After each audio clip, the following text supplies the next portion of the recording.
মহারাজা প্রদ্যুৎ কিশোর দেববর্মনের দল ত্রিপুরা মাথা। ত্রিপুরা মাথাটা শুধু কি পাহাড়ে আছে না সমতলেও আছে? বন্ধুরা, গত 2 দিন লাইভে আমার অনেক কমেন্ট এসেছে, যে কমেন্টগুলাতে দেখা যায় কেউ বলছে এটা বাঙালি বিরোধী দল, কেউ বলছে, কমেন্টসে দেখলাম যেগুলা, কেউ বলছে সমতলে কাজ হবে না, কেউ বলছে এডিসি মুক্ত ত্রিপুরা চাই। অর্থাৎ এডিসির যেটা 6 শিডিউলে অটোনমাস ডিস্ট্রিক্ট কাউন্সিল যেটা হয়েছিল সেটাকে মুক্ত করতে হবে, এরকম কমেন্টস এসেছে। তো আমি আজকের এই ভিডিওতে আপনাদের কইমু 2-4টা কথাগুন খুব ভালো করে মনোযোগ দিয়ে শুনবা। যখন স্বাধীন ত্রিপুরা ছিল, মানে রাজশাহী ছিল, এটা একটা স্বাধীন ত্রিপুরা, একটা দেশ ছিল, যখন পূর্ববঙ্গে মানে বর্তমান বাংলাদেশে নোয়াখালীতে যখন হিন্দু বাঙালিরা যখন নোয়াখালী ছাড়তে হয়েছিল সেই দাঙ্গার সময়, সেই সময় ত্রিপুরায় এসে ত্রিপুরা মহারাজের শরণাপন্ন হওয়ায় ত্রিপুরা মহারাজ রাজবাড়ি খুলিয়া দিছিল। এটা হিস্টোরি যারা জানেন না, এই ইতিহাসটা খবর লইয়া দেখিয়েন। ত্রিপুরার রাজ পরিবার অ্যাকচুয়ালি আগে থেকে দয়াবান।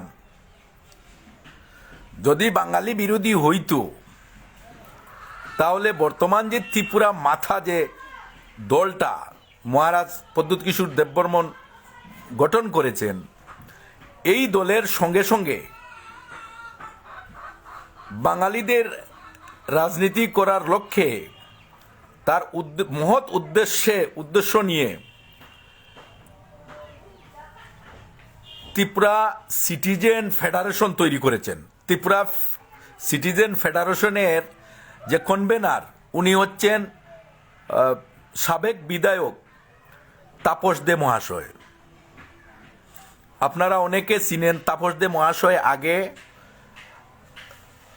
কংগ্রেসের এমএলএ ছিলেন এবং কংগ্রেস দল থেকে বিজয়ী হয়েছিলেন এবং কংগ্রেসের ভাইস প্রেসিডেন্ট ছিলেন, টিপিসিসির মানে প্রদেশ কংগ্রেসের ভাইস প্রেসিডেন্ট ছিলেন।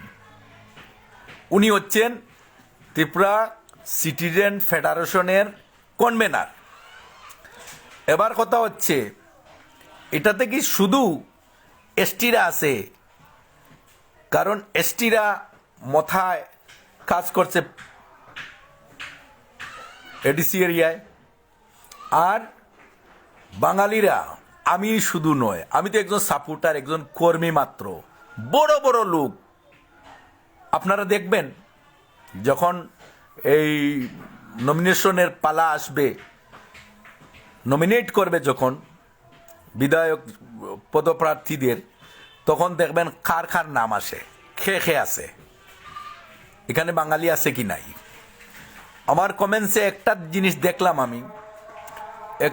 দেখলাম যে অনেকে বলছে বাঙালি বিদ্বেষী দল, পাহাড়ি বাঙালির মধ্যে এটা দাঙ্গা সৃষ্টি করার জন্য মহারাজ ত্রিপুরা মাথার যে লোকগুলো এগুলা কাজ করছে। না,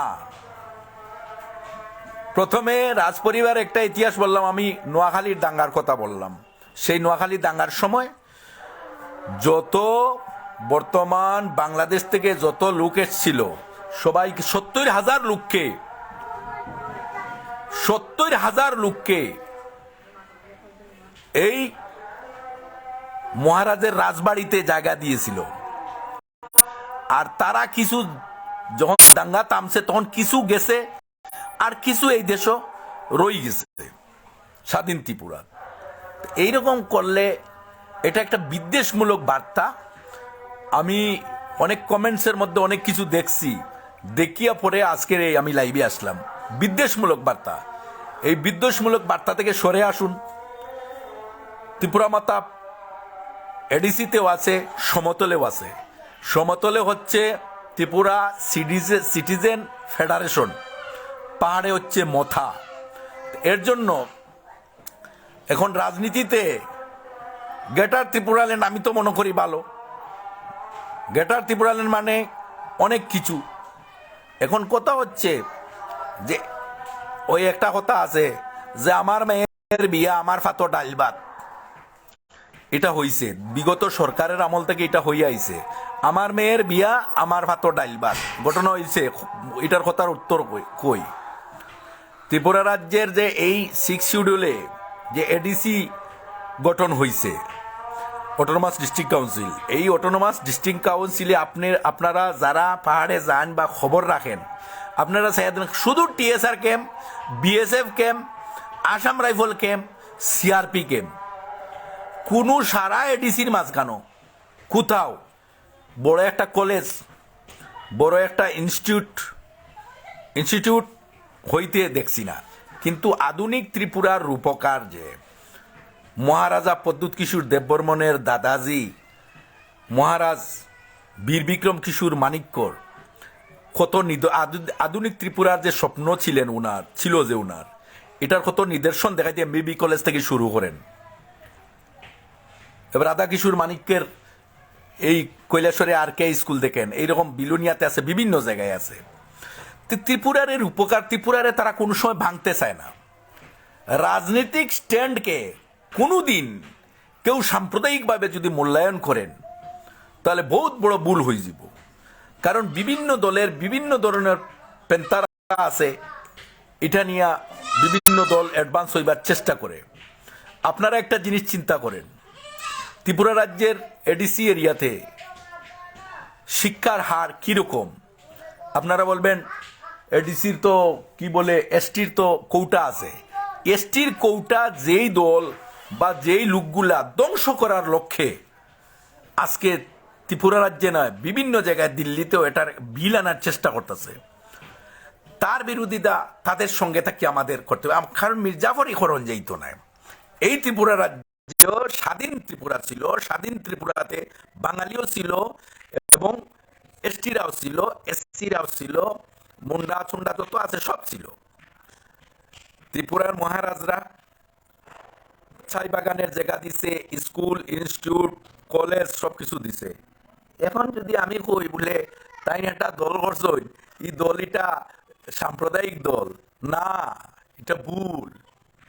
সাম্প্রদায়িক দল হলে সমতলে কাজ করার জন্য টিসিএফ যে গঠন করছে, ত্রিপুরা সিটিজেন ফেডারেশন, এটা কি সাম্প্রদায়িক করছে?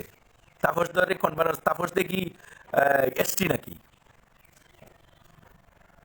তাপসটা কি এসটি না? আরো বহুত দায়িত্ব আছে, আপনারা দেখবেন, ফলো করবেন।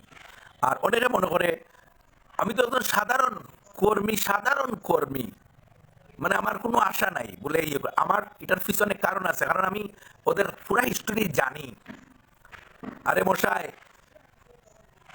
4টা ডিস্ট্রিক্ট যে বর্তমান বাংলাদেশে আছে, নোয়াখালী, সিলেট, চট্টগ্রাম, এগুলা 4টা ডিস্ট্রিক্ট কিনছিলেন মহারাজ 50,000 আর একটা 48,000, মানে 1,98,000 দিয়ে 4টা ডিস্ট্রিক্ট কিনছিলেন। এখান থেকে বাঙালিরে বাগাই দিছিলেন মহারাজে।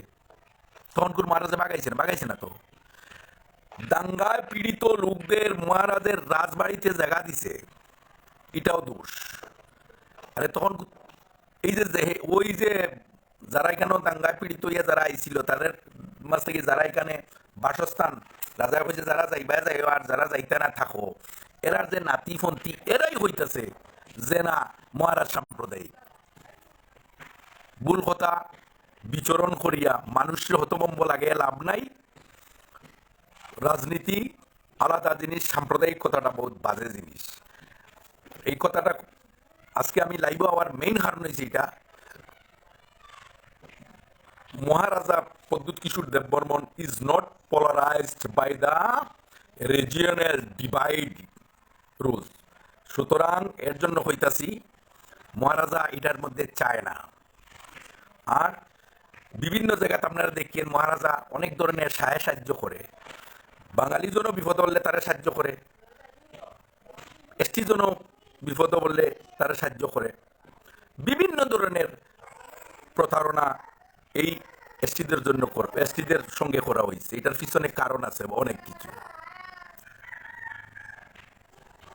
এটার পিছনে রাজবংশীদের কয় উপজাতি, উপজাতি মানে কি ছোট জাত, রাজবংশীদের এটা কইতি বাইর করছে।